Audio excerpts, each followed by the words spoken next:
you had the extra length on there, which Michael touched on. Uh-huh. Okay, cool. Yeah, And exactly. what did you string it at, and what string did you use? If you can remember. That's it. So when I was in college, I used the VS natural gut. Okay. Okay. It's at 17 gauge.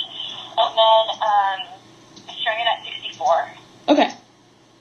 And then when I played, well, this is what Michael switched me to, actually. I switched to the Pro Hurricane. It's a synthetic gut, I think. Okay. And it's, let's see, what did I string it at? I think 52.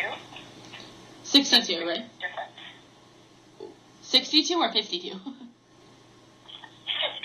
Yeah, 5'2". Oh, wow. Okay, cool. Yeah.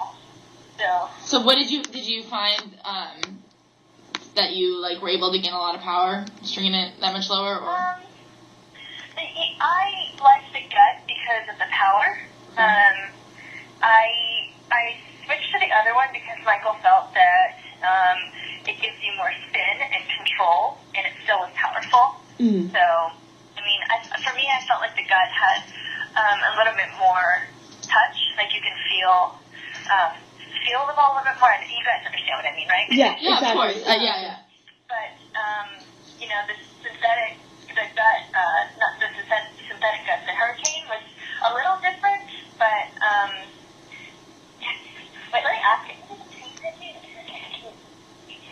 Sorry, Hurricane Tour. Oh, okay. I don't remember.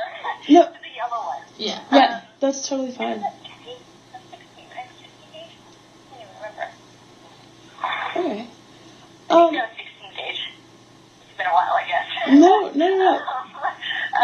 yeah, I felt like the gut, I mean, you guys know how it is. Every time I say it, the gut has a lot more power, Right. a lot more feel, where the synthetic, but this particular synthetic had a little bit more, it created more spin. Right. Spin on the ball. Yeah, it was a little bit more grippy, I guess. So, like, when you made the switch to the blue Babolat racket, I mean, from watching you play, you looked absolutely effortless out there, and it looked like you were just so smooth, but you had a ton of pop on every single shot.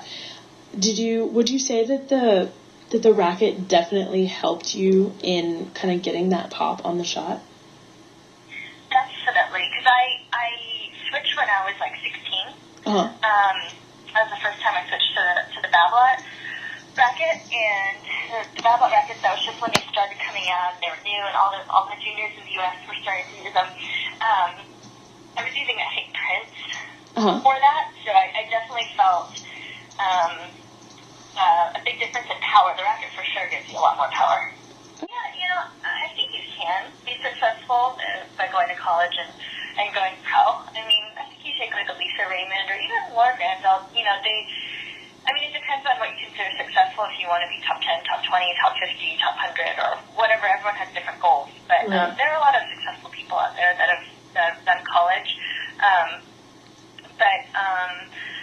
You know, I think the trend these days is to, I'll give you a personal answer first. I think the trend these days is to go to go pro just right out of right out of high school or whatever when you're young. I think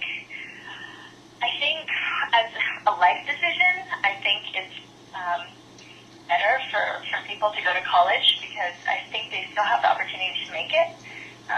Right. You know, afterward, if that's what their heart, you know, desires.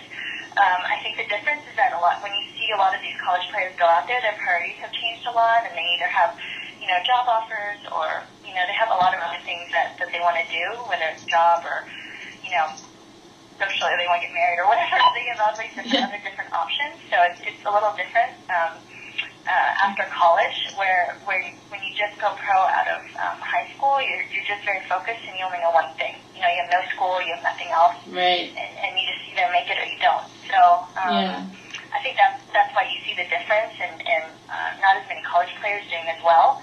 But that doesn't. But I don't feel like they can't make it. I think that they can, and if they want to, they can. They just have to want it. That's all. Yeah. Yeah.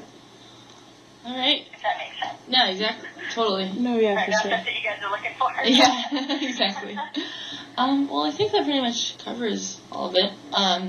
Thank you so much for taking your time to do this for us. We really appreciate it. Yeah. Sure. This is a stats class? No, didn't we say it was a stats class? No, it's just a class like. Stats class? I thought maybe I got that wrong. No, yeah, it's on 10 things. So, like, he talks about the hammer and how the hammer, changed the course of history when, it was invented and whatever else. So, it's kind of like, it's actually an architecture class. Yeah. So, this is the only assignment for the entire quarter. And, can't make it. I think that they can, and if they want to, they can. They just have to want it. That's all. Yeah. Yeah. All right.